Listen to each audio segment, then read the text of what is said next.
Assalamualaikum warahmatullahi wabarakatuh.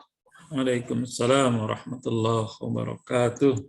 Alhamdulillah, siang ini kita dapat berjumpa lagi Bapak Ibu sekalian. Terima kasih banyak buat Bapak Ibu, rekan-rekan dosen, dan juga pegawai di Fakultas Ekonomi Bisnis, dan mungkin ada juga rekan-rekan mahasiswa yang turut bergabung pada acara online seminar di kesempatan siang hari ini. Sudah hadir bersama kita Bapak Haji Deden Syarif Hidayatullah. Nah, sudah bersama kita pembicara, nanti akan sharing kepada kita semua mengenai haji dan kurban ya Pak, insya Allah ya Pak? Insya Allah, Bu Epa, insya Allah. Siap. Baik, kita akan segera mulai acaranya, tapi sebelum itu untuk mengundang para malaikat hadir dalam acara kita pada siang hari ini, kita mulakan acara kita dengan berdoa terlebih dahulu. Berdoa biar lebih afdal mungkin bisa dipimpin langsung oleh Pak Deden, Pak. Berkenan, Bapak? Oh, baik. Bismillahirrahmanirrahim. Terima kasih, Bu Epa. Kedengar suara Bu? Kedengar, Pak. Silahkan. Baik, Bapak Ibu sekalian yang berbahagia, di kesempatan siang hari ini izinkan saya untuk memimpin doa ya. Bismillahirrahmanirrahim. Astagfirullahalazim alladzi la ilaha illa huwal hayyul qayyum wa atubu ilaik. Allahumma salli wa sallim wa barik wa sallim ajmain. Amin amin ya Allah ya rabbal alamin. Alhamdulillahi rabbil alamin, hamdan syakirin ya Allah, hamdan naimin, hamdan yuafi ni'amah wa yukafi'u mazidah.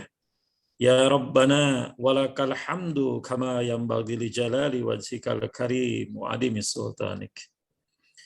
Ya Allah, ya Tuhan kami, di kesempatan siang hari ini ya Rabb, kami bersyukur, kami bermunajat, berdoa, kami menghaturkan terima kasih banyak wahai Rabb yang telah menganugerahkan kepada kami kenikmatan iman, kenikmatan Islam, kenikmatan diberikan, dititipkan harta dan ilmu. Ya Allah, ya Tuhan kami, mampukan kami untuk bersyukur atas limpahan nikmat-Mu yang Kau berikan kepada kami.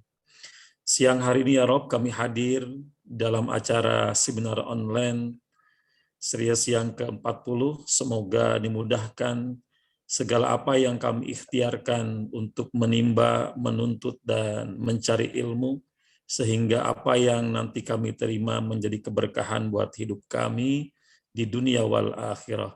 Rabbana taqabbal minna ya Allah du'ana fi hadhil sa'ah. Allahumma yassir wa la tu'assir. Allahumma atmim lana nurana waghfir lana innaka ala kulli syai'in qadir. Wa tub 'alaina innaka antat tawwabur rahim. Rabbana atina fid dunya hasanah wa fil akhirati hasanah wa qina azabannar. Subhana rabbika rabbil izzati amma yasifun. Wassalamun alal mursalin walhamdulillahi rabbil alamin. Mangga. Terima kasih banyak Pak Deden. Beda memangnya ya Allah rasanya, Masya Allah. Jadi lebih tenang gitu kayaknya Pak ya. Insya Allah acara nanti akan lancar sampai akhir ya. Bapak Ibu sekalian, sebelum masuk ke acara intinya, kita akan menyanyikan terlebih dahulu lagu Indonesia Raya dan juga Mars Telkom University. Mohon bantuannya mungkin dari Pak Irwan bisa share lagunya.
Telkom University, sinergi bangun negeri, maju dalam ilmu pengetahuan, satukan tekad bersama, padukan langkah, bawa bangsa menuju garis depan. Raih cita radu asa, sing-singkan lengan, tingkatkan inovasi, unggulan dan prestasi, semua demi keluhuran bangsa, masyarakat adil sejahtera. Laksanakan pendidikan dengan semangat pengabdian, ciptakan kehidupan gemilang. Telkom University, kebanggaan Pertiwi, maju dengan karya, berperan bagi bangsa, bagi Indonesia, bagi dunia.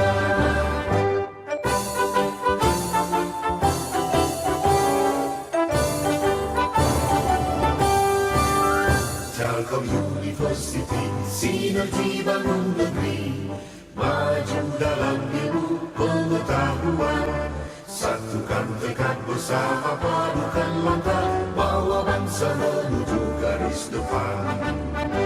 Raih cita raju asa, sing-singkan lengan, tingkatkan inovasi, unggulan berprestasi, semua demi keluhuran bangsa, masyarakat adil makmur sejahtera. Laksanakan pendidikan dengan semangat pengabdian, ciptakan kehidupan gemilang. Telkom University, kebanggaan Pertiwi, maju dengan karya, berperan bagi bangsa, bagi Indonesia, bagi dunia.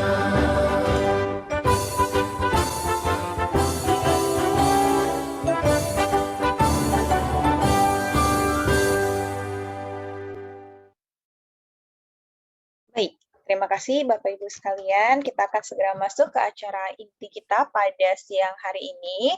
Sebelumnya mohon izin untuk memperkenalkan dulu sekilas ya Bapak Ibu pembicara kita. Beliau adalah Dr. Haji Deden Syarif Hidayatullah, SAG MPDI.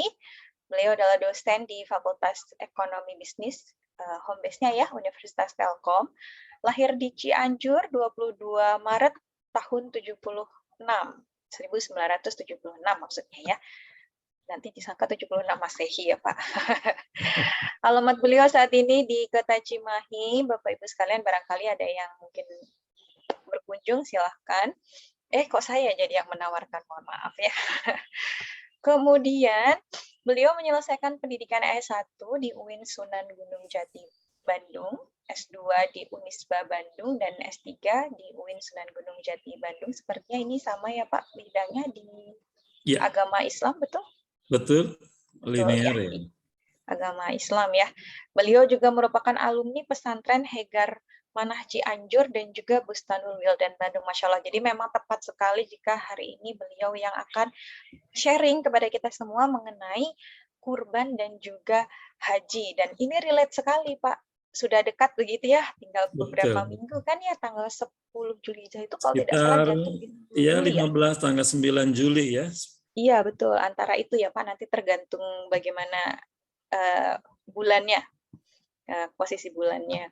Kemudian saat ini beliau merupakan aktivis dakwah di beberapa masjid di Bandung dan sekitarnya juga. Aktif juga mengelola anak-anak yatim, ada dari usia SD sampai dengan SMA, kemudian menjadi pembina, pengisi acara di beberapa majelis taklim untuk Bandung dan Cimahi dan sekitarnya. Jadi dosen, penceramah, dan juga seorang pebisnis. Baik, tanpa berpanjang-panjang, saya langsung persilahkan kepada Pak Deden Syarif untuk bisa sharing kepada kita semua. Silakan Pak. Baik, terima kasih Bu Epa, jazakillah khairan jaza di kesempatan yang berbahagia ini. Izin share sedikit Bu materi ya, sudah nampak barangkali? Mangga, silakan Pak. Sudah ada belum di layar? Sudah muncul Pak, tinggal di slideshow.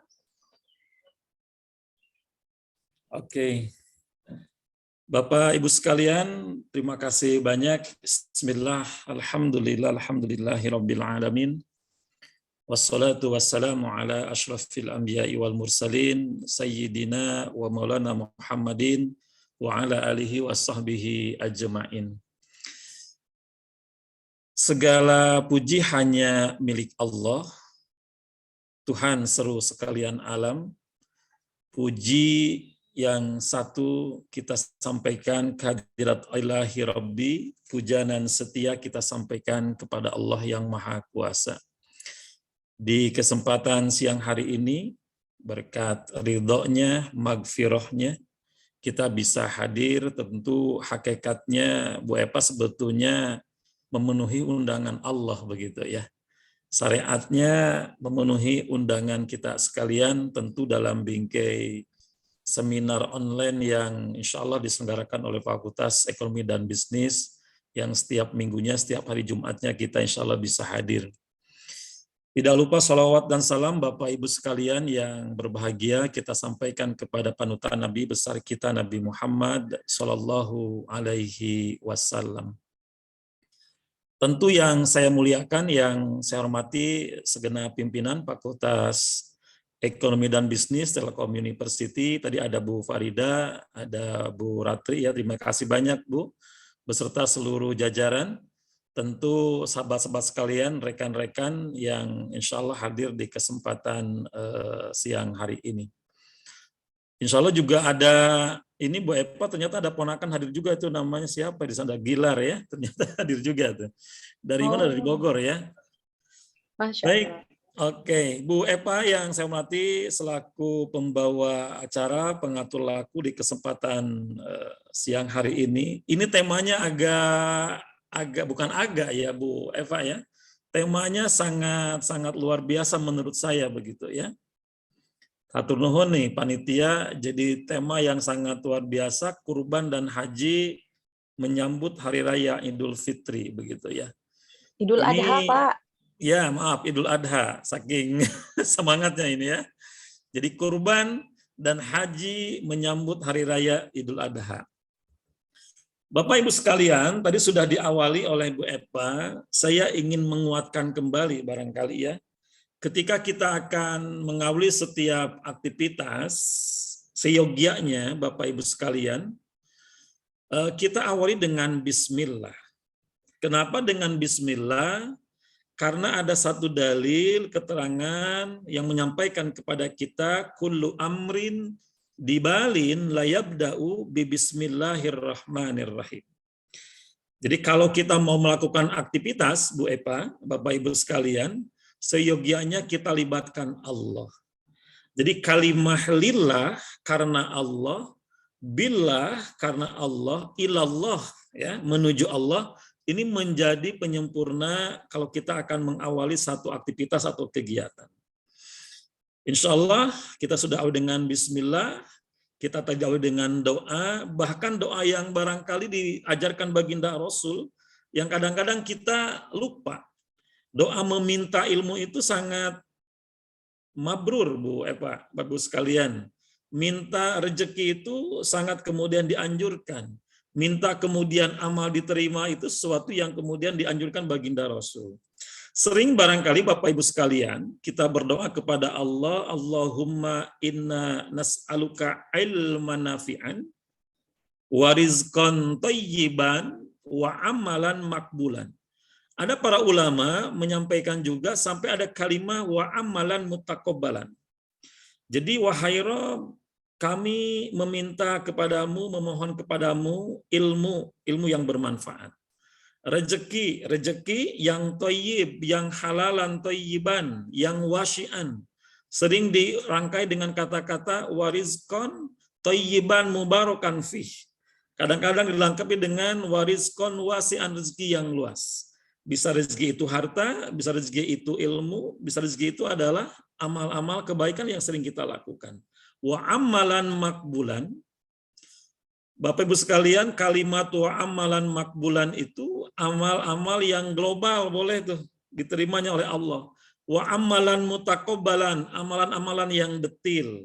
Kalimatnya ada amalan makbulan, Bu Epa, ada wa amalan mutakobbalan. Ini menjadi sesuatu yang kadang-kadang kita terlupakan. Di kesempatan siang hari ini, tentu kenapa saya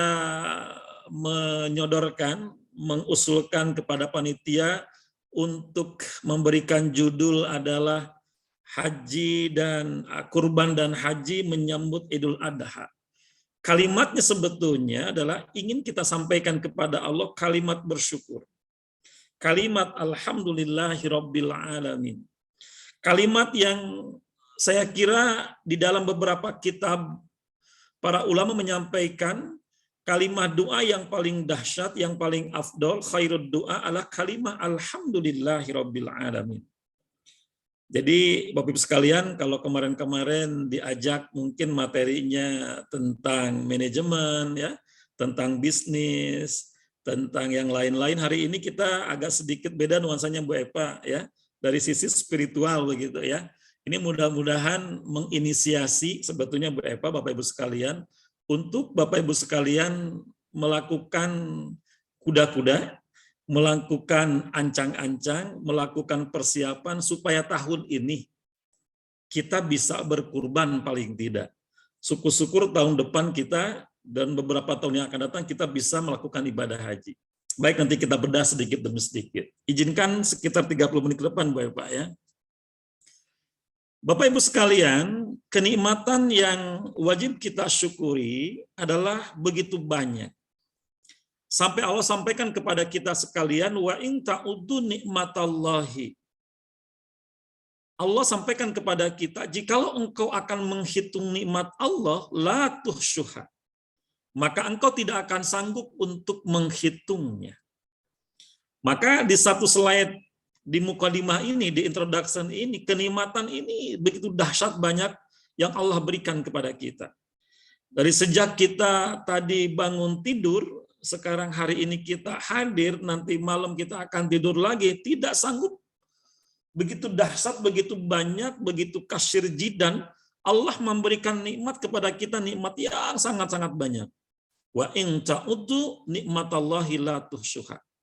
Jikalau, saya ulangi, jikalau engkau mau menghitung nikmat yang aku berikan kepadamu, la tuhsyuha kata Allah, maka engkau tidak akan sanggup untuk menghitungnya.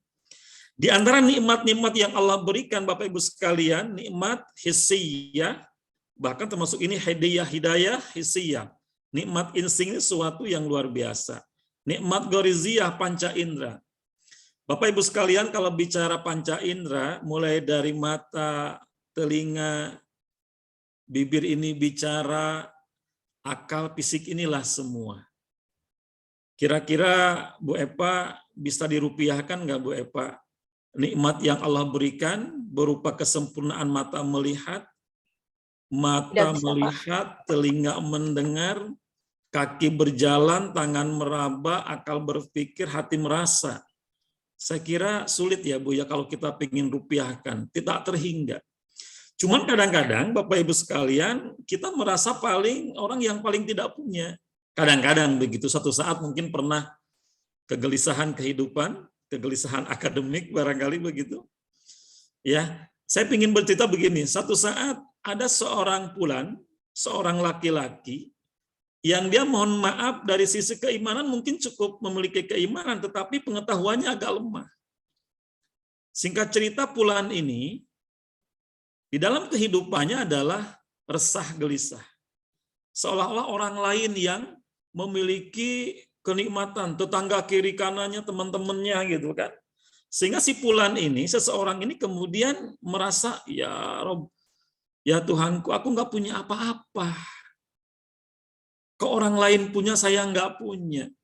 Singkat cerita Bu Epa, karena ini singkat waktunya, si Fulan ini kemudian tertidur, terlelap dalam tidurnya, kemudian bermimpi bertemu dengan seorang syekh.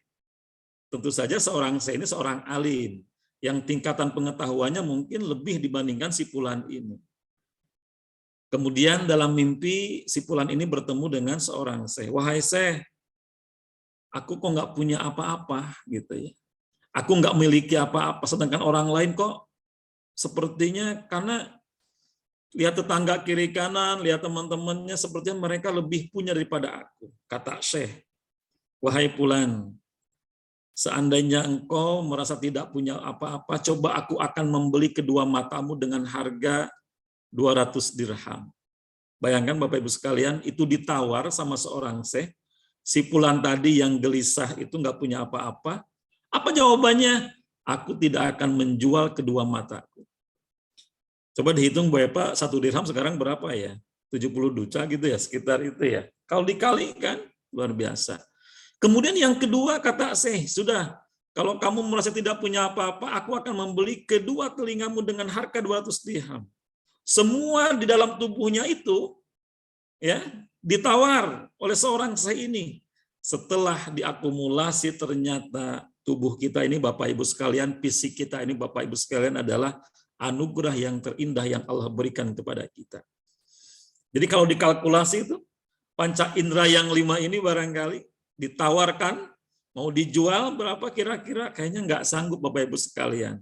Maka kadang-kadang kita merasa yang paling tidak punya, padahal dititipkan ilmu, dititipkan harta. Kata Allah, wa ma bikum min ni'matin faminallah. Apapun rezeki yang kamu makan, yang kamu konsumsi, faminallah. Datangnya dari Allah Subhanahu wa Ta'ala. Ibu-ibu mudah-mudahan menyadarkan kita sebetulnya. Saya ingin menggiring, mengedukasi, mengajak Bapak Ibu sekalian mendakwahkan bahasa agamanya untuk tahun ini berkurban sebetulnya. Kata Bu Eva, padahal masih ada waktu. Ya, masih ada waktu. Kalau hajian gimana nanti kita bahas di hajian? Karena hajian agak waiting list lama tuh begitu ya. Jadi Bapak Ibu sekalian, ternyata nikmat yang Allah berikan banyak. Nikmat akal, nikmat agama, nikmat iman, nikmat Islam. Ada kalimat begini, alhamdulillahilladzi bi ni'matil imani wal islam wahyan wa muni'am. Sesungguhnya nikmat yang besar itu adalah nikmat iman, nikmat Islam. Nikmat diberikan titipan keberagamaan yang kuat. Nikmat diberikan kemampuan ihsan. Mengenal diri kita, mengenal Allah Subhanahu wa Ta'ala. Man arafa nafsa faqad arafa rabbah. Bapak Ibu sekalian, si fulan tadi endingnya ketika terbangun, terjaga, kemudian tersadarkan, ya Allah, ternyata nikmat yang Allah berikan ini begitu dahsyat, begitu banyak. Mudah-mudahan kita di tahun ini masih ada waktu untuk menyiapkan, mampukan ya Allah untuk berkurban, untuk daftar haji, kira-kira begitu. Bapak Ibu sekalian, kalau kita kemudian melihat secara realitas, ini saya ambilkan dalam perspektif Islam sebetulnya. Bagaimana seseorang ketika memperoleh harta? Saya kira ini bisa lebih, bisa kurang. Monggo diperhatikan. Bisa dapat dari hadiah harta itu, sah-sah saja. Dapat dari undian, sah-sah saja. Dari bekerja, dari usaha, dari investasi, dari jualan, dari bisnis dan sebagainya. Bahkan Bu Epa dari warisan boleh-boleh aja Bu Epa. Harta yang kita miliki dari warisan ya. Siapa tahu ayah bunda kita ada begitu. Tiba-tiba kita dapat hadiah warisan dari orang tua, ya alhamdulillah sah-sah aja. Maka kalau ditanya kira-kira dari mana yang paling mulia ya, yang paling elegan lah bahasanya begitu, mungkin menjawabnya rata-rata dari bekerja, dari usaha, dari investasi, dari bisnis, dari jualan. Masing-masing punya saya kira untuk kemudian kita mulai mengindahkan perintah Allah Subhanahu wa Ta'ala untuk bisa berkurban di tahun ini dan haji di tahun-tahun yang akan datang. Bapak Ibu sekalian, bukankah yang namanya kurban dan haji ini sudah berada pada tataran tingkat aksioma? Artinya apa? Artinya sudah jelas clear dalilnya, sudah jelas perintahnya, sudah jelas informasinya. Ada cerita yang menarik Bu Epa, di 15 tahun yang lalu ketika saya tugas di Bogor di salah satu SMA di Semansa lah begitu ya. Ada seorang wakil kepala sekolah, singkat cerita, Pak Deden, saya itu ketemu dengan pedagang sayur yang tiap hari datang mampir ke rumah saya, ke kompleks saya, dia bilang begitu. Dia bilang begini, saya sering disebut Bu Haji katanya itu.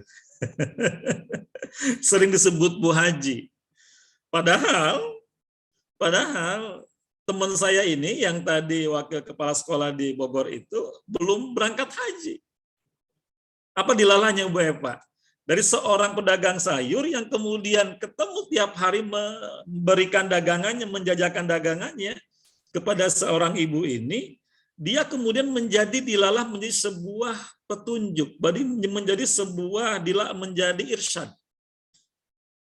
Jadi lewat lisannya pedagang sayur ini, si ibu tadi kemudian tergerak hatinya untuk pergi ke tanah suci, mendaftarkan diri.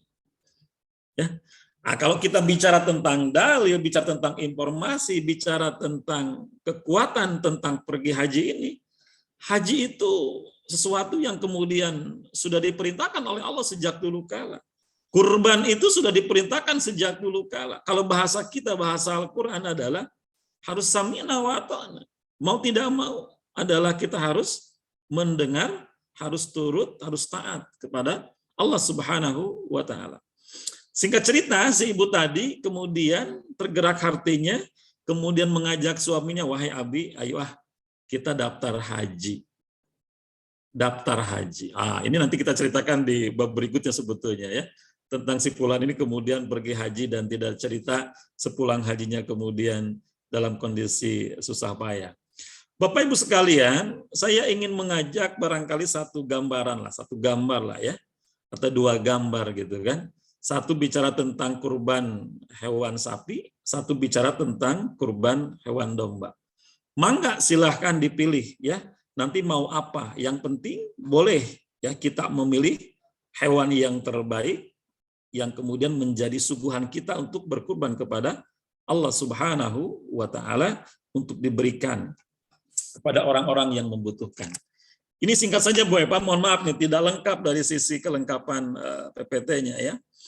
Jadi Bapak Ibu sekalian, ya 3 ya hewan yang sah untuk dikurbankan. Ya. Di sini ada unta, ini contoh saja, ada unta yang usianya 5 tahun ke atas, berlaku untuk 10 orang. Kira-kira ada nggak ada di PEP yang akan berkurban unta begitu, patungan 10 orang begitu ya. Kemudian hewan sapi usianya 2 tahun ke atas, berlaku untuk 7 orang. Domba, ya kambing itu usianya 1 tahun ke atas, berlaku untuk 1 orang. Ini menjadi informasi barangkali kalau yang sudah tahu, oh iya, tapi kalau yang baru tahu mungkin terinformasikan. Jadi kita rata-rata di kampung kita, di kota kita, ya, di kampus kita lebih condong kepada kurbannya adalah domba atau kambing kemudian sapi. Dan memang tersedia, begitu kan? Upayakan ketika kita membeli hewan sapi itu ditanya dulu Bapak Ibu sekalian, usianya berapa tuh? Jangan sampai usianya di bawah 2 tahun.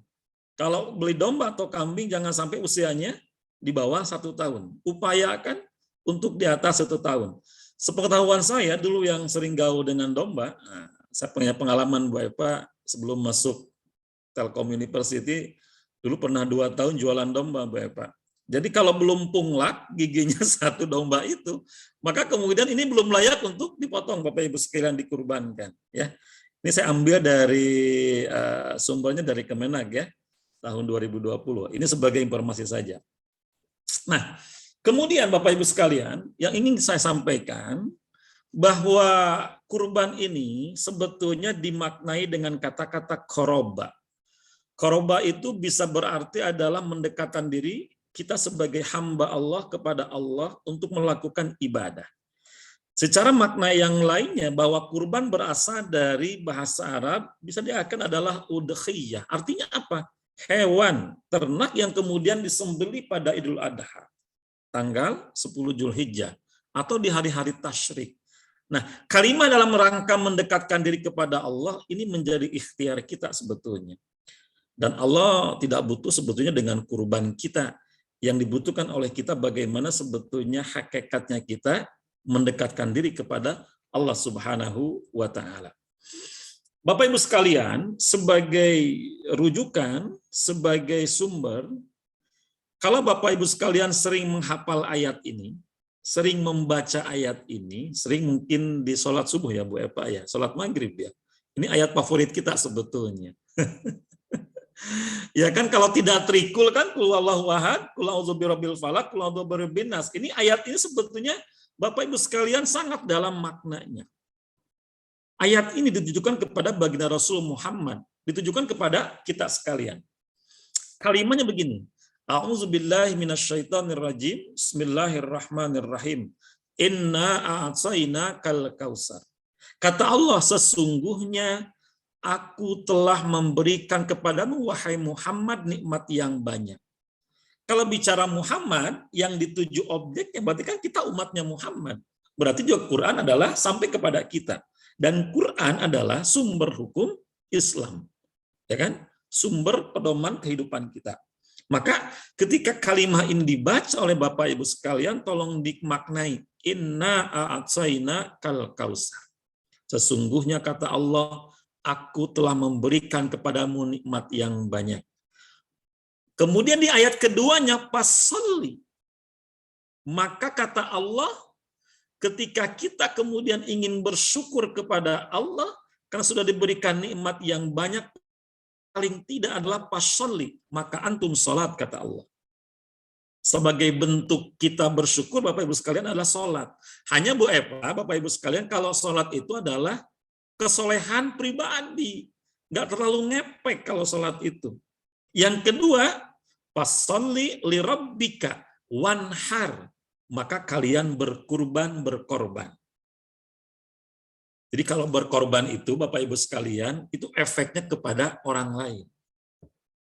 Ibadah sosial itu menjadi penting ketika kemudian kita dititipkan harta oleh Allah, diberikan kemampuan oleh Allah, diberikan pengetahuan oleh Allah, diberikan pemahaman oleh Allah, maka harta-harta yang dapat dari Allah itu, Pak Deden, bukankah harta kita ini adalah harta hasil bekerja? Betul. Tapi hakikatnya lillahi ma fis samawati wa ma fil ardh. Seluruh kepunyaan milik Allah yang ada di langit dan termasuk diri kita. Maka Bapak Ibu sekalian yang berbahagia, ketika kita diberikan kecukupan oleh Allah, diberikan kemampuan, yes, kemauan barangkali Bu Eva yang agak sedikit agak ragu-ragu ya. Kalimat fasolli lirabbika wanhar, kata Allah, bersyukur dengan cara sholat karena Allah, wanhar karena Allah, berkurban karena Allah. Kenapa? Ada kalimat inna syani'aka huwal abtar, supaya mereka orang-orang fakir miskin yang membutuhkan uluran tangan kita tidak membenci kita, sebetulnya begitu. Bapak Ibu sekalian yang berbahagia, ketika Allah titipkan kepada kita harta yang lebih, harta yang cukup, harta yang banyak, maka kemudian kita diwajibkan untuk bersyukur kepada Allah. Kalimat syukur ini kalau didefinisikan Bapak Ibu sekalian adalah asyukru huwa syarful abdi jami'a ma an'ama alaihi li ajlih. Syukur itu adalah pendayagunaan, pemakaian, penggunaan begitu, nikmat yang Allah berikan digunakan di jalan Allah Subhanahu wa taala. Itu kalimat syukur. Kalau kita mau merujuk Al-Qur'an misalkan surat Ibrahim ayat 7, wa in ta'azzana rabbukum la in syakartum la azidannakum wala in kafartum inna adzabillahi syadid. Aku telah mengumumkan, aku telah memaklumatkan kepadamu, kata Allah. Jikalau engkau bersyukur kepadaku, pasti aku akan tambah. Jikalau engkau ingkar kepadaku, maka sesungguhnya adabku sangat pedih. Jadi Bapak Ibu sekalian, kalau kita yakin, dan memang harus yakin, maka syukur kita kepada Allah harus menjadi kata kunci yang sebaik-baiknya. Bapak Ibu sekalian, sebagai sebuah sejarah, ya, Bu Eva mengenal Nabi Ibrahim, Bu Eva, Nabi Ismail kenal tidak? Tahu Pak, tapi belum kenalan Pak. Kira-kira Bu Eva ada berapa kata Ibrahim disebutkan di Al-Quran? Ini jadi bertanya ya. Jadi kuis atuh Pak. Jadi kuis ya. Ibu ada yang tahu siapa Nabi Ibrahim? Nabi Ibrahim itu kata-katanya, lafadznya di Al-Quran ya tertuliskan sebanyak 121 kali kata. Ini menandakan apa? Menandakan bahwa Nabi Ibrahim ini kekasih Allah, kesayangan Allah Subhanahu wa taala. Betapa tidak Bu Eva? Ketika beliau di usia 86 tahun baru bisa melahirkan Ismail alaihissalam. Ketika di usia 99 tahun beliau baru bisa melahirkan Nabi Isa. Nah, kalau kita melihat sejarah bagaimana Nabi Ibrahim, ya, Rabbi habli minas solihin, dengan doanya itu, ya Allah berikan kepadaku putra yang soleh, anak yang soleh. Singkat cerita dikasih keturunan Nabi Ismail alaihissalam. Tapi kan tidak lama ya, ada perintah kemudian untuk menyembelih, untuk berkurban. Ini menjadi sejarah. Ini menjadi kekuatan bagi kita bahwa ketika setiap insan, setiap individu yang melakukan ibadah kurban, sebetulnya hakikatnya adalah membunuh kebahilan kita, membunuh egoisme kita yang kadang-kadang harta itu bisa jadi Tuhan kita. Harta itu menjadi kadang-kadang ya segala-galanya, padahal itu adalah titipan yang datangnya dari Allah Subhanahu wa Ta'ala. Nanti kita lihat beberapa ayat Al-Quran. Tadi sudah disebutkan di sana ya, termasuk adalah perintah berkurban. Kemudian juga dalam surat Al-Hajj disebutkan di sini bagaimana Allah menyampaikan kepada kita untuk melakukan ibadah kurban ini sesuatu yang kemudian perintah datangnya dari Allah Subhanahu wa Ta'ala. Berikutnya Bapak Ibu sekalian, ini beberapa ayat ya yang menyampaikan kepada kita. Tadi saya katakan bahwa menyembelih kurban itu adalah syariat yang Allah sampaikan kepada kita. Jadi kalau di zaman Nabi, di zaman para sahabat, para nabi itu adalah orang-orang yang senantiasa mengembala hewan-hewan kurban. Tidak ada cerita seorang nabi pun yang tidak mengembala hewan kurban. Bagaimana hewan itu kemudian dipelihara ya menjadi bagian daripada perjuangan para nabi, para rasul dan para sahabat saat itu.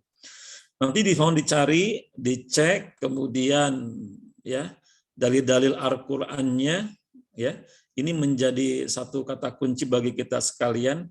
Misalkan di surat As-Saffat ya. Surat As-Saffat ini Allah sampaikan kepada kita, falamma balagha ma'hu sa'ya qala ya bunayya inni ara fil manami anni adbahuka fangdur mada tara. Qala ya abati fa'al ma tu'maru satajiduni insyaallah minas sabirin. Bapak Ibu sekalian, di Quran surat As-Saff ini ayat 102 ya. Ini menjadi bagian daripada ikhtiar kita sebetulnya. Maka ketika anak itu sampai pada umur sanggup berusaha bersama ayahnya Ibrahim, kemudian Ibrahim berkata, wahai anakku, sesungguhnya aku bermimpi bahwa aku menyembelihmu. Maka pikirkanlah bagaimana pendapatmu. Dengan sangat lugas, ya, Ismail menjawab, wahai abi, ya abati fa'al ma tu'maru satajiduni insyaallah minas sabirin. Lakukanlah apa yang diperintahkan Allah kepadamu. Insyaallah engkau angkat mendapati itu termasuk orang-orang yang sabar. Artinya apa Bapak Ibu sekalian? Ya, artinya perintah untuk berkurban ini ya adalah sesuatu yang memang sudah tadi aksioma yang diajarkan oleh baginda Nabi Ibrahim alaihissalam. Ada pertanyaan yang menggelitik Bapak Ibu sekalian, kenapa kalau kita dalam sholat itu disebut kalimah Allahumma sholli ala Muhammad wa ala ali Muhammad, kama shallaita ala Ibrahim wa ala ali Ibrahim. Ini kan pertanyaan yang mungkin pernah mengganggu akademis Bapak Ibu sekalian. Allahumma sholli ala Muhammad wa ala ali Muhammad, kama shallaita ala Ibrahim wa ala ali Ibrahim. Ternyata jawabannya Bapak Ibu sekalian, Ibrahim sudah memeluk agama Islam sejak dulu kala sebagai seorang yang hanif, yang lurus. Ibrahim adalah kekasih Allah. Ibrahim adalah cikal bakal kemudian ajaran Islam sampai kepada kita. Maka ketika Bapak Ibu sekalian membaca sholawat, ya dalam tasyahud awal maupun tasyahud akhir, itu maksimalkan, gunakan dari lubuk hati yang paling dalam. Allahumma sholli ala Muhammad wa ala ali Muhammad, kama shallaita ala Ibrahim wa ala ali Ibrahim. Jadi Bapak Ibu sekalian, afwan, kalau kita ingin diundang pergi cepat-cepat ke tanah suci, pergi ke Mekah Madinah, Di beberapa hadis disampaikan wisata Bu Epa, healing yang paling keren itu adalah ke Mekah dan ke Madinah sebetulnya. Healing yang paling keren itu ke Mekah, ke Madinah. Perintah berkurban ini Bapak Ibu sekalian ditujukan kepada orang-orang yang mampu. Tentu saja kita mampu insya Allah. Nanti kita ukur berapa kemampuan kita sebetulnya. Bapak Ibu sekalian, ada hadis yang disampaikan begini, anna Rasulullah sallallahu alaihi wasallam qala man kana lahu sa'atan falam yadah falam yaqrabanna musallanna. Rasulullah SAW bersabda, barang siapa yang mempunyai kemampuan, mohon maaf, tetapi dia tidak mau berkurban, maka janganlah mendekati menghampiri tempat sholatku. Maksudnya apa? Raudhah, Bapak Ibu sekalian. Para mufassir mengatakan, Raudhah itu kan tempatnya dekat dengan baginda Rasul di Masjid Nabawi. Jadi kalau misalkan ibadah haji itu, Bapak Ibu sekalian, lama ya. Bu Epa, saya kemarin Bapak Ibu sekalian mendapat informasi di Bandung itu sudah antrian 20 tahun, Bu. Jadi kalau Bu Epa hari ini usia 25 ya, Bu, ada ya? Sudah, Pak. Lewat. Nah, usia 25. Daftarnya misalkan tahun kemarin, tahun ini berarti kan ditambah 20 tahun yang akan datang. Di Jakarta itu Bapak Ibu sekalian sudah 26 tahun antriannya itu. Nah, jadi kenapa harus kemudian ibadah haji ini menjadi pelengkap rukun Islam? Syahadat sudah, sholat sudah, zakat sudah, puasa sudah. Tetapi kan yang harus kita utamakan adalah bagaimana kemudian kita ya berpikir realistis ingin menyempurnakan rukun Islam kita. Bapak Ibu sekalian, saya ingin sedikit membahas kalimat ini dari sisi terjemah ataupun ingin menggagas, menginisiasi Bapak Ibu sekalian. Bismillahirrahmanirrahim. Ini dalil tentang haji. Walillahi 'alan nasi hijjul baiti man istata'a ilaihi sabila. Sebetulnya ayat sebelumnya itu adalah fihi ayatum bainatum maqamu Ibrahim, gitu ya. Wa man dakhalahu kana aminan. Baru ayat ini walillahi 'alan nasi hajjul baiti man istata'a ilaihi sabilan. Wa man kafara fa innallaha ghaniyul 'alamin. Jadi haji itu diperuntukkan bagi mereka yang mampu, Bapak Ibu sekalian. Wa man kafara, dan barang siapa yang ingkar, fa innallaha ghaniyul 'anil 'alamin. Sesungguhnya Allah Maha Kaya. Bapak Ibu sekalian, kira-kira ukuran kemampuan itu apa ya? Untuk pergi haji itu. Kalau tadi kurbankan dengan uang 3 juta, insya Allah sudah bisa lah ya.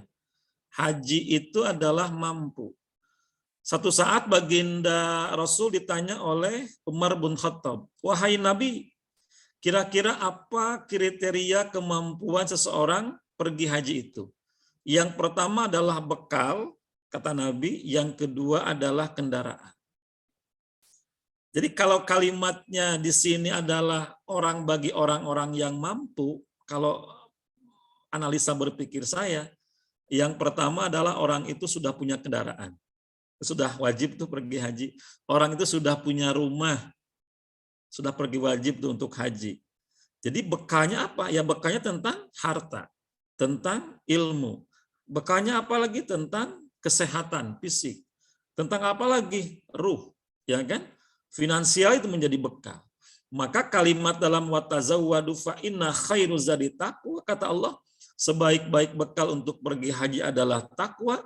Fattaquni ya ulil albab. Bertakwalah kepadaku wahai orang-orang yang berfikir. Jadi Ibu sekalian, kalau ditanya kira-kira di fakultas ini siapa ya yang sudah daftar haji, siapa yang sudah daftar untuk berkurban, siapa yang belum. Karena bicaranya adalah bicara keimanan, bicara ketakwaan, bicara kemampuan, kesanggupan untuk mengeluarkan harta yang Allah titipkan kepada kita. Maka afwan jidan di kesempatan siang hari ini ya, ada kalimah wa atimul hajja wal umrata lillah.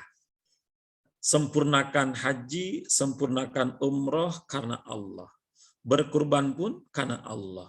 Kalau kita kemudian mau merujuk beberapa keterangan termasuk hadis Nabi, tadi saya sampaikan di awal, bunyal Islam khonsabtun.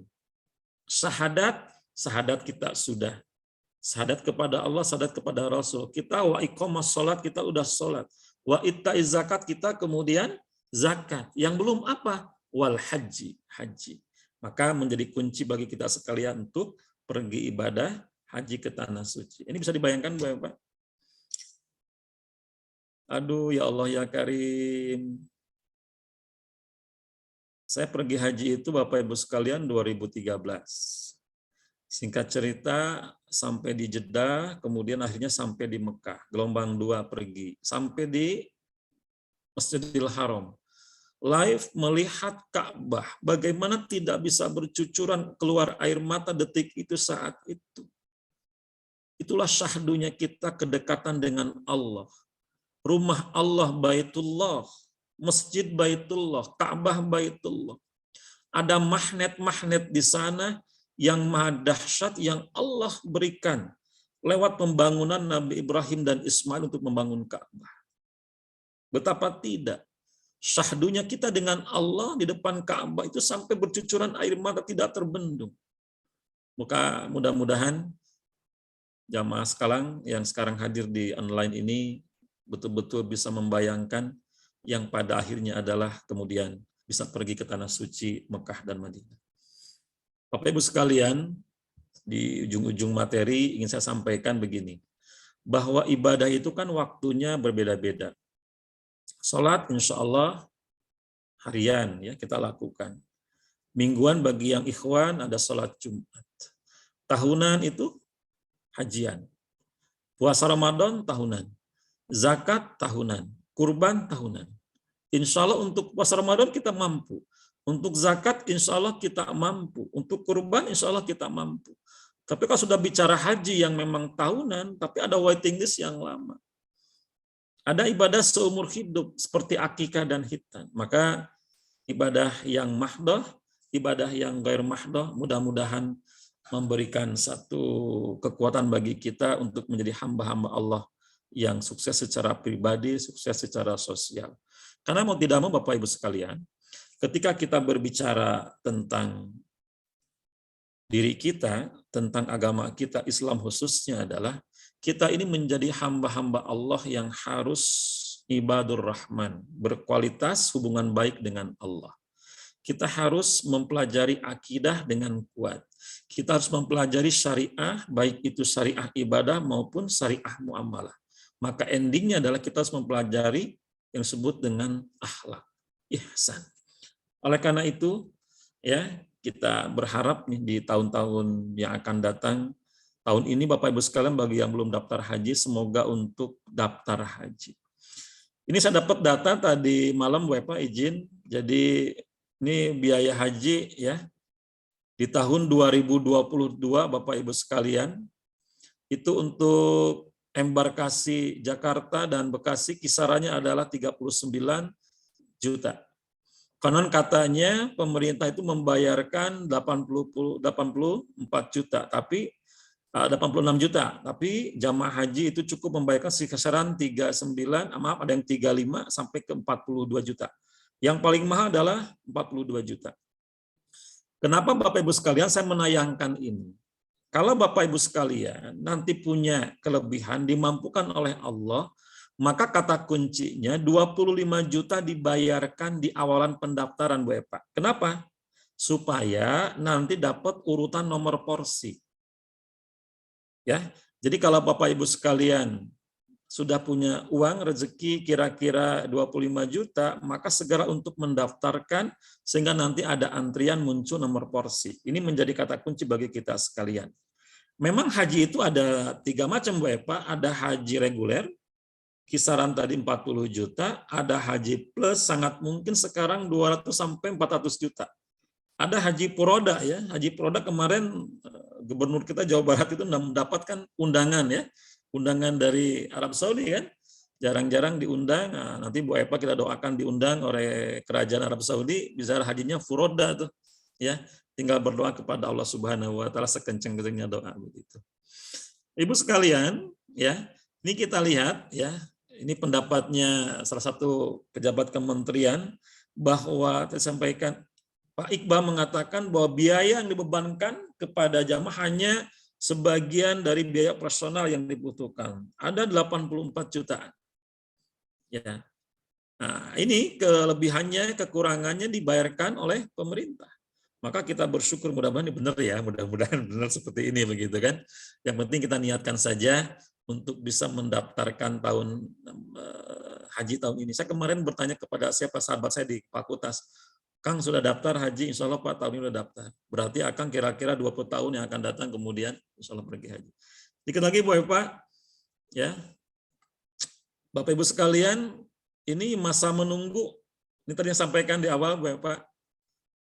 Ya, di daerah Jakarta itu, wilayah Jakarta sudah 26 tahun. Ya. Artinya apa? Jika calon haji asal Jakarta mendaftarkan tahun ini, berarti estimasinya adalah 2048. Ya. Jadi sebetulnya visi misinya saya memberikan seminar online ini ingin mengajak kepada Bapak Ibu sekalian untuk betul-betul persiapan yang matang ketika akan pergi ibadah haji termasuk tadi ibadah kurban.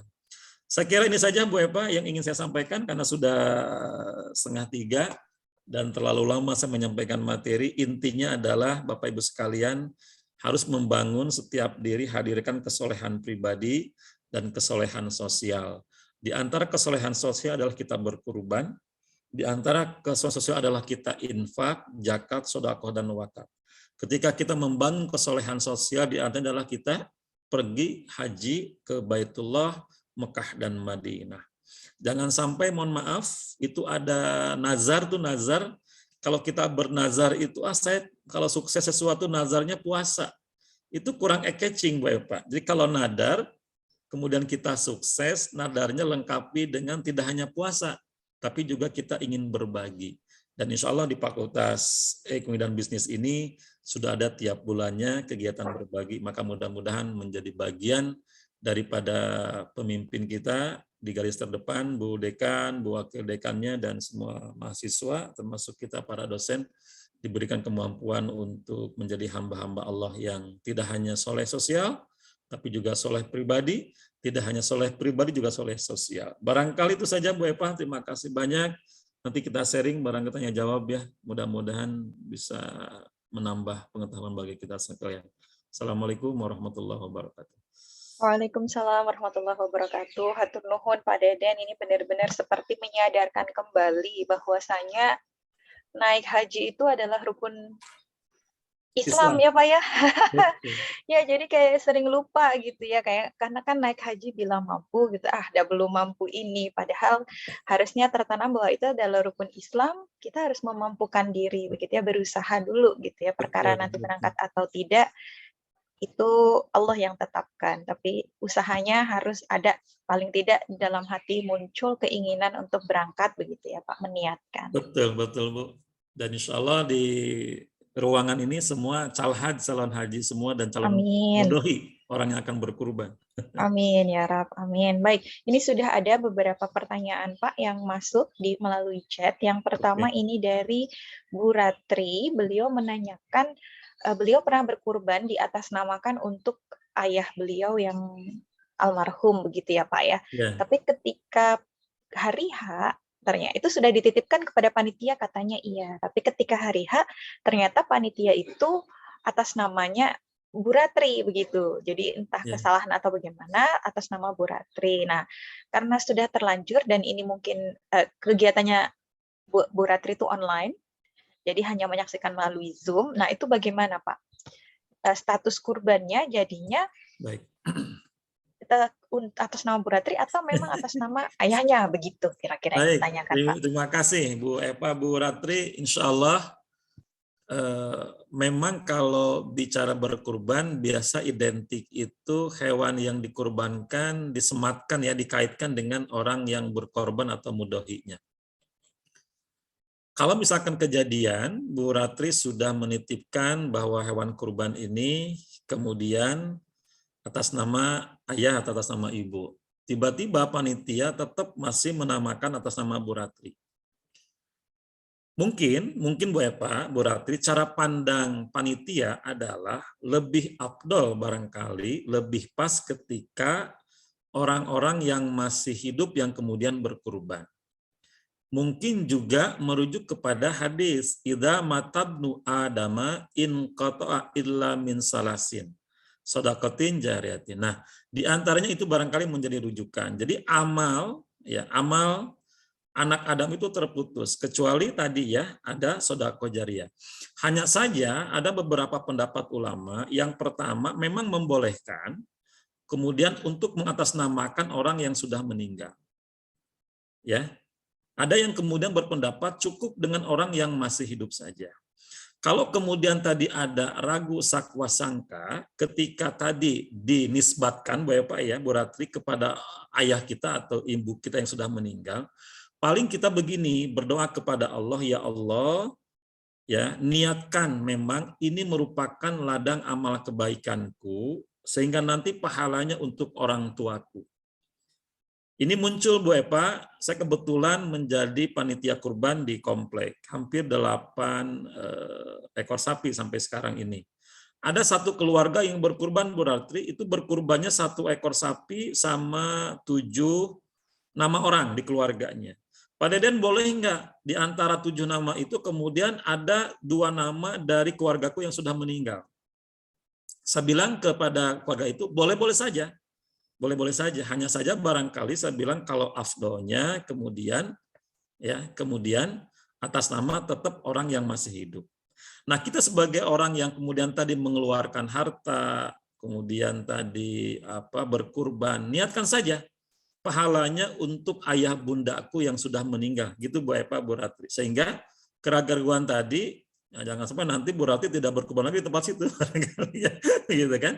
Kita niatkan ya Allah, semoga pahala kebaikan ini sampai kepada ayah bundaku.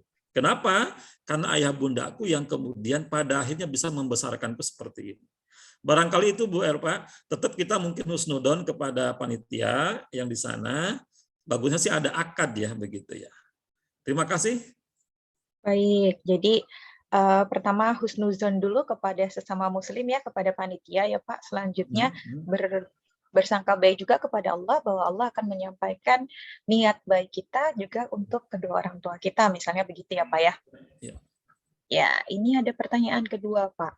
Dalam Islam syarat untuk pergi haji itu adalah mampu. Nah, kalau ada orang pergi haji tapi berhutang nih Pak, mungkin misalnya dibayari dulu sama pembiayaan haji dari bank misalnya gitu. Apakah hajinya mabrur Pak? Oke. Pertanyaannya. Baik, terima kasih Bu Eva.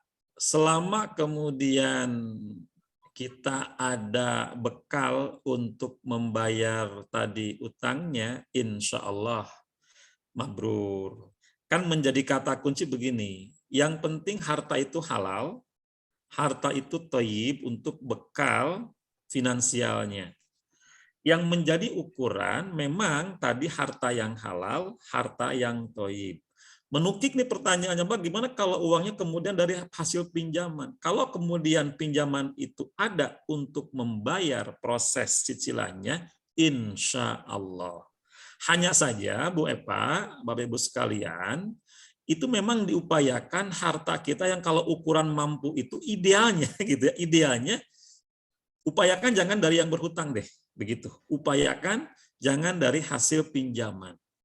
Kenapa? Tadi yang cerita Ibnu Umar bertanya kepada baginda Rasul, ya, wahai Rasul, apa ukuran kemampuan ketika seseorang bisa pergi haji itu? Yang pertama kata Nabi jawabannya adalah bekal yang cukup. Ini kata kunci ya, bekal yang cukup. Yang kedua kata Nabi kalimatnya dan memiliki asyaroh kendaraan, gitu. Nah, kekeh barangkali tadi ya, Pak Deden kan takutnya waiting listnya lama nih, udah saya coba pinjam aja gitu kan. Nah, tapi kalau kemudian pinjam ini, kira-kira nanti, Bapak Ibu sekalian, bukan nanti, di bayangan kita ada media uangnya untuk membayar, insya Allah tidak menjadi apa-apa. Saking kita ngebet ingin pergi haji dan khawatir kita keburu tua misalkan. Kenapa Bu Eva? Karena usia haji sekarang kan dibatasi 65 tahun. Minggu lalu saya ceramah di satu tempat, sedih Bu Eva, bayangkan anaknya bisa pergi haji. Ibunya nggak bisa pergi haji gara-gara umurnya sudah 67. Kenapa? Padahal sudah lunas juga, padahal sudah harus pergi juga bareng dengan anaknya. Ternyata pemerintah kemarin kan mungkin dengan Arab Saudi juga membuat regulasi terbaru usia 65. Maksud Pak Deden tadi menguatkan boleh-boleh saja dari hasil uang pinjaman, cuman diupayakan mending ada uang yang lebih berkecukupan. Gitu Bu Eva, terima kasih. Baik, jadi boleh asalkan memang ada bayangan, ada gambaran nanti untuk Gambaran. membayarnya, begitu ya Pak ya? Ya, Jangan pinjam tapi nanti bayarnya belum tahu juga nih pakai apa. Nah, ya. gitu ya kira-kira ya Pak ya. Baik, yang menarik ini Bu Eva, yang menarik begini, di antara bisnis dengan Allah, nanti Bu Eva cari ya, atau jamaah cari ini. Ada doa yang di ujungnya Allahumma hajjan hajjan mabrura wa sa'yan sa'yan maskura wa danban magbura wa tijaratan lang cabur. Di antara bisnis yang tidak pernah merugi bisnis dengan Allah. Di antaranya apa? Pergi haji. Di antaranya apa? Jihad fisabilillah, infak, sedekah dan wakaf. Itu bisnis dengan Allah tuh. Ada ujung nanti Bapak Ibu sekalian buka buku manasik hajinya tentang doa yang di ujungnya ada kalimat wa tijaratan lang cabur, bisnis yang tidak pernah merugi adalah bisnis dengan Allah Subhanahu wa Ta'ala. Tapi harus dimaknain luas ya bisnisnya ya, begitu insyaallah. Ya, Pak, kalau ini kasusnya tadi kan haji itu kan ada limit waktu, makanya mungkin boleh kita berhutang begitu ya. Kalau untuk kurban bagaimana Pak? Misal pengen kurban tapi nggak punya uang, akhirnya memaksakan sampai meminjam uang misalnya begitu Pak. Itu Ya, gimana Pak? mungkin strateginya arisan kurban ya. Ya, tetap tadi itu ukuran manis tatoa itu selayaknya, idealnya, afdolnya adalah memang kita berkecukupan Bu Eva. Jangan sampai gara-gara kita berhutang kemudian memaksakan diri. Ini juga nggak bagus. Kan ada kalimat la ikraha fiddin. Sebetulnya tidak ada paksaan dalam tadi itu gitu kan. Hanya saja biasanya harus memantaskan diri juga ya. Saya mungkin gini menjawabnya supaya tidak menjadi keraguan. Kalau memang itu dari hasil pinjaman, upayakan jangan deh. Mending kita dari kelebihan-kelebihan harta yang kita miliki. Tapi kalau yakin tadi Bu Eva, kalau yakin ya, yakin. Sangguplah untuk membayarnya. Ya bismillah la haula wala quwata illa billah. Wa may yattaqillaha yaj'al lahu makhraja. Gitu insyaallah. Ya, baik. Berarti kalau kurban mirip dengan haji, hanya kalau memang ternyata belum, kurban nanti dulu aja deh. Kalau ada kelebihan mungkin gini Bu Eva, gitu. punten Bapak Ibu sekalian, strateginya nabung. Saya di rumah nabung tuh 200.000 setiap bulan, 300.000 setiap bulan. Jadi jangan dadakan Bu Eva. Kalau dadakan kayak berat, bener nggak? Iya. Jadi ada tabungan haji Bapak Ibu sekalian, anggap saja berapa persen ya, misalkan sekian persen dari kelebihan kita, uang dari manapun lah, yang halal tentu saja. Kita tabungkan 10 bulan Bu Eva, kalau misalkan anggap 300.000 dikali 10, 3 juta Bu Eva. Ya. Bu Eva, kalau saya kemudian merujuk baginda Rasul itu persiapannya setahun Bu Eva akan berkurban itu. Beliau itu begini, ketika beliau akan menjelang wafatnya, di 1 tahun terakhir ketika di Madinah, beliau 1 tahun mengumpulkan sampai 100 ekor domba dia berkurban. Beliau berkurban. Ternyata punya cerita, beliau itu setahun untuk mengumpulkan rezeki yang Allah titipkan. Jadi Bapak Ibu sekalian, saran saya di rumah itu ada tabungan kurban. Kira-kira begitu. Haji juga sama insya Allah. Baik Pak. Ini ada pertanyaan berikutnya dari Pak Dery. Ada banyak keutamaan tentang orang yang melaksanakan kurban, tapi ada perkataan bahwa baguslah hewan kurban kalian, karena nanti akan menjadi tunggangan ketika melewati Sirat. Nah, apakah itu benar Pak, pernyataan tersebut? Ya, di antara dalil yang mengatakan ini hampir sepakat para ulama sebetulnya ya. Menyatakan begini, supaya memudahkan kita untuk sampai ke surganya Allah, begitu. Ya kalau cara pandang kita ini adalah sebetulnya sebuah ajakan amar ma'ruf nahi munkar. Ya, di antaranya adalah ada yang mengatakan bahwa menjadi tunggangan kendaraan kita untuk sampai ke surganya Allah adalah hewan kurban yang kita menjadi mudahi tadi itu. Insya Allah Pak Dery, niatkan dalam hati, kemudian ikrarkan dan yakini betul bahwa ini sebagai sebuah ajakan, sebuah nilai-nilai kebaikan. Kalau kemudian ditanya betul tidak, kalau saya meyakini betul, ya, di antara kendaraan-kendaraan yang akan menghantarkan kita, ya, kalau makna kan gini Bu Eva, ada makna majazi, ada makna hakiki. Nah, kendaraan itu ada sebagai bagian daripada yang memudahkan urusan kita untuk sampai kepada janjinya Allah berupa surga. Ditanya betul tidak? Insya Allah betul apa adanya. Jadi betul ya Pak ya, Ya. insya Allah. Tapi bisa maknanya secara hakiki, bisa secara maknawi juga begitu tadi ya maknanya. Baik, ini selanjutnya ada dari Ibu Indrawati. Kata beliau di salah satu ceramah beliau pernah mendengar bahwasanya Nabi SAW berkurban 2. Satu diniatkan untuk diri beliau dan keluarganya, satu lagi diniatkan untuk umatnya, umat Rasulullah SAW. Nah, jadi bagaimana Pak Ustadz? Umatku itu kan berarti umat Nabi Muhammad SAW. Kemudian keluargaku itu kan apakah ahli waris yang sudah meninggal dan keturunan-keturunannya kita itu juga termasuk. Nah gitu. Baik, terima kasih Bu Indrawati. Bu Eva. Boleh Pak Deden, boleh langsung ya bertanya. Silakan langsung Bu. Ibu, mangga silakan. Punten ya Bu Eva.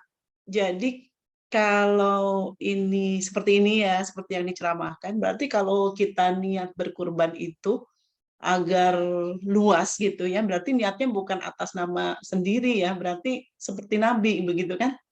Ya. Buat aku dan keluargaku begitu kan? Jadi jangan, kan selama ini kalau kurban itu atas nama, misalnya atas nama diri, Bapak gitu. sama diri. Nah, padahal kan berarti kita harus merubah niat. Berarti niat sekarang itu adalah niatkan, ya Allah ini kurbanku dan keluargaku, baik keluarga yang sudah meninggal maupun keluarga yang akan datang. Jadi ya seperti itu mungkin. Ya mau 1, mau 20, mau 1000 ya kalau mampu mah enggak gitu. Tapi mungkin kalau kita merujuk pada ceramah ini, berarti kita harus memperbaharui niat gitu ya. Ini bagaimana Pak Deden? Nuhun. Ya, nuhun Ibu, terima kasih banyak. Tadi yang Bu In sampaikan betul Bu Eva. Jadi baginda Rasul itu terakhir berkurbannya bukan 2 Bu In, 100 bahkan Bu. 100 dan kemudian diniatkan dari sejumlah hewan yang tadi itu Bu In, dari 100 itu untuk diriku ada, untuk keluargaku ada, kemudian untuk masyarakatku. Saking apa Bu? Saking sayangnya Nabi sebetulnya. Nah, ditambah dengan untuk diriku, untuk keluargaku, diniatkan setiap individu yang berkurban di rumah, memang secara kebiasaan di kita Bu Eva, Bu In, itu memang hewan kurban identik dengan 1 orang ya, tadi itu kan. Kalau kemudian sapi 7 orang. Kalau kemudian hewan unta adalah 10 orang. Nah, tadi yang menyampaikan ceramah barangkali harusnya menguatkan bahwa Nabi ketika itu 100 ekor unta Bu Eva, Bu In, untuk diriku, untuk keluargaku, dan atas nama untuk masyarakatku atau tetangga kiri kananku saat itu di Madinah waktu itu. Jadi Bu In betul boleh meniatkan setiap individu yang berkurban di rumah walaupun hanya dengan 1 ekor domba, niatkan kebaikannya Bu Eva untuk diriku, untuk keluargaku gitu. Termasuk tadi yang disampaikan Bu Ratri, ya kan? Sah-sah aja kemudian kita ingin meniatkan untuk ayah bunda kita yang sudah tiada, nggak masalah. Bismillah aja, la haula wala quwata illa billah. Jadi ini tidak menjadi kaku, tetap debatable juga. Hanya tadi menguatkan dari yang pertanyaan Bu In adalah ketika itu Nabi berkurban 100 ekor. Bahkan Nabi itu saat itu Bu In, Nabi menyembelih sendiri nggak sanggup. Saking banyaknya hewan yang disembelih. Sampai kemudian mengajak keluarganya, mengajak kerabatnya, tetangga kiri kanan, yang kemudian ikut serta menyembelih. Jadi afdol Bu Eva, Bu In, setiap individu yang berkurban, walaupun hanya 1 ekor domba, untuk diriku, untuk keluargaku, untuk masyarakatku. Kenapa? 1/3 itu dikonsumsi Bu Eva, dagingnya itu, oleh yang berkurban. 2/3 dibagikan. Gitu ya, insya Allah. Allah. Baik, siap. Kalau begitu. Ini ada satu pertanyaan lagi tadi melalui WA ke saya, Pak. Kan banyak masjid-masjid yang menawarkan paket hewan kurban yang Ya. sekaligus sama perawatan, Pak. Sehingga harganya kan jadi jauh lebih mahal tuh, Pak. Ya. Iya, iya, iya. Nah, itu bagaimana, Pak, hukumnya? Apakah memang boleh atau seperti apa? Baik, terima kasih Bapak Ibu sekalian. Bulan yang lalu harga itu yang sapi itu kalau kiloan Bapak itu masih di kisaran 64.000 per kilo. Kalau sekarang sudah mendekati musim hajian, sekarang adalah sudah 75.000 bahkan 80.000 per kilo. Nah, tadi pertanyaan begini, Pak, gimana kemudian kalau ada beberapa masjid panitia yang seolah-olah kemudian jadi mahal ya, karena ada biaya medikur atau apa perawatan ya, ada biaya perawatan. Ibu sekalian, sebagai informasi normatif, saya kebetulan jadi panitia kurban. Kalau kemudian hewan domba itu cukup kisaran 200.000, bukan biaya perawatan sih sebetulnya Bu Eva, tapi biaya penyembelihan. Dan itu sudah diinkludkan dengan biaya pembelian hewannya. Jadi nggak ada tambahan-tambahan lagi. Kalau sapi, Bu Eva, izin Ibu informasi nih. Saya kebetulan membooking, Bu Eva, membooking jaga dari Bandung. Sekarang mereka itu maunya satu sapi itu 1 juta, Bu Eva. 1 juta itu sudah include mulai dari motong, markirin dulu sapi itu, menjatuhkan sapi, motong sapi sampai membelah besar, sampai mengkuliti, sampai kemudian motong kecil-kecil. 1 juta per ekor. Berarti Ibu sekalian, tadi mungkin teliti saja kepada atau Bapak ke panitia, kok mahal-mahal amat ya, apa dong dikasih tahu kami breakdown berapa harganya. Sebagai gambaran, domba itu 250.000 biaya penyembelihannya, tambahan ya Bu ya. Kemudian, tapi itu diinkludkan dengan biaya pembelian. Dan kemudian sapi di tempat saya itu 3,5 Bu ya Pak, per orang, per mudohi. Kalau digabungkan kan 3,5 juta dikali 7 sekitar 22-23 juta sekian ya. Nah harganya punten, memang kalau sekarang sudah naik harganya. Jadi kalau ada masjid yang tadi sedikit mahal harus dikoreksi mungkin dari sisi apa Bu Eva ya, dari sisi komunikasi politik barangkali ya, atau persuasi atau seperti apa. Saya kira itu jawabannya Bu Eva. Baik, jadi sebenarnya dibolehkan ya Pak, maksudnya karena masjid mungkin perlu juga untuk operasional ya. Betul. Betul. Hanya Tapi jangan kalau mahal-mahal misalnya amat gitu aja. ya kalau memang sudah mahalnya terlalu jauh, mungkin perlu ditanyakan ya, biar lebih transparan mungkin ya ke masjidnya. Kalau memang kita mau berkurban di masjid tersebut mungkin ya Pak. Ya. Baik, itu mungkin Pak, Bapak Ibu, apakah masih ada yang ingin menanyakan secara langsung kepada Pak Deden mungkin? Sebagai tambahan Bu Eva, tambahan, kalau kita mampu menyembelih sendiri, boleh tuh. Kalau mampu, Nabi itu kan nyembelih sendiri ya. Nah, kalau kemudian kita tidak mampu atau takut boro-boro ngelihat darahnya, takut ditubruk begitu Bapak Ibu sekalian, maka kita kemudian ada panitia. Nah, barangkali logika berpikirnya adalah ya tadi kisarannya tidak terlalu mahal kira-kira begitu. Baik, yang lain silahkan. Nah, ini Pak, ada lagi dari Pak Dery, Pak. Kalau kita pulang haji itu kan biasanya langsung dipanggil Al-Hajj begitu ya. Bu Hajah atau Pak Haji begitu ya. Tapi sebagian ada yang melebih-lebihkan sehingga takut timbul kesan ria atau ujub di hadapan manusia. Nah, sebenarnya apakah penggelaran haji pada seseorang itu penting? Karena mungkin kalau Rasulullah juga kan zaman dahulu apakah ada atau tidak begitu Pak gelar haji tersebut? Ya, kalau sepengetahuan saya memang Bu Eva hanya ada di Indonesia yang lebih kulturnya kuat ya gelar haji itu. Sekarang pemerintah di KTP kan melarang juga ya menampilkan gelar hajinya. Gitu kan. Tapi saya kira ini sebagai tahiyah saja ya, tahiyah. Hanya saja kepada individu orangnya ya tidak sampai kemudian terlalu ya berlebihan. Khawatirnya sombong ya. Tetapi ada kalimat begini Bu Eva, ketika seseorang sudah mendapatkan nikmat yang datang dari Allah, itu bisa dilihat dia di surat Ad-Duha misalkan, fa amma bi ni'mati rabbika fahaddits, sampaikanlah kabar gembira. Hanya saja tadi untuk mengunci ya supaya tadi kategorinya tidak ya akhirnya khawatir dengan kalimat tadi sombong lain sebagainya, seyogianya sih kemudian ya tidak jugalah menyantumkan gelar haji secara letterlock begitu ya. Hanya saja kadung Bu Eva, al-adatu muhkamatun. Kadang-kadang adat menjadi hukum, Bu Eva. Di Indonesia ini coba lihat, di negara-negara lain di Arab sendiri tidak mungkin, ya bukan tidak mungkin, tidak kelihatanlah dicantumkan gelar haji, hanya di Indonesia. Nah, cuman adat di kita, kebiasaan di kita kadang-kadang menjadi regulasi, menjadi hukum, al-adatu muhkamatu. Misalnya Pak Dery dengan tidak mencantumkan kun, nah kategori haji mabrur insya Allah dimiliki setiap individu walaupun tidak mencantumkan gelar haji. Gitu Bapak ya. Oke, jadi karena di Indonesia itu sudah menjadi kultur begitu ya Pak ya, mungkin kita tidak bisa langsung merubah secara masif, tapi mungkin dari dalam diri kita sendiri masing-masing untuk berusaha mengelola gitu agar tidak timbul ria dan ujub tadi begitu ya. Ya, Gitu minimalisir ya, Pak, ya? sangat bagus. Dan izin Bu Eva, ketika saya pergi haji itu ada sertifikat haji itu. Dicetak oleh pemerintah sana begitu kan, kemudian diberikan. Ya mungkin sertifikat itu perlu untuk apa ya? Untuk value point ya. Bercanda-bercanda itu dalam pengertian ya kita nanti tulus kepada Allah Subhanahu wa taala gitu ya. Siap kalau begitu. Baik Bapak Ibu sekalian, masih ada lagi yang ingin menyampaikan pertanyaan atau mengajukan pertanyaan? Oke, baik. Kalau dirasa cukup, terima kasih banyak Pak Deden sharingnya.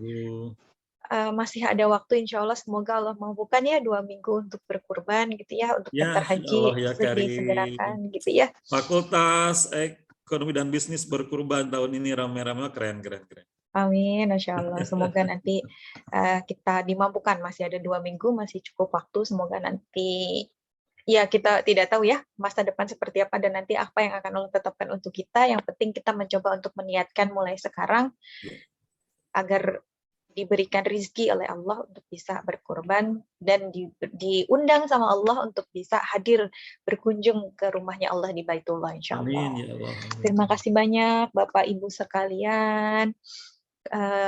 Mohon diisi di kolom chat ada feedback untuk pendaftaran sertifikat sekalian. Jadi nanti sertifikat Bapak Ibu sekalian yang mengikuti kegiatan online seminar ini akan dikirimkan berdasarkan nama yang tertulis dalam feedback tersebut.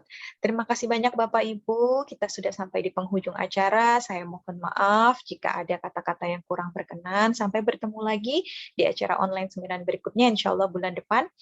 Semoga kita semua selalu dalam keadaan sehat, selamat, dunia dan akhirat insya Allah. Saya tutup. Assalamualaikum warahmatullahi wabarakatuh. Waalaikumsalam warahmatullahi wabarakatuh. Nuhun Pak Deden, Bu Eva Deden. Terima kasih Pak Deden. Sama-sama nuhun Ibu.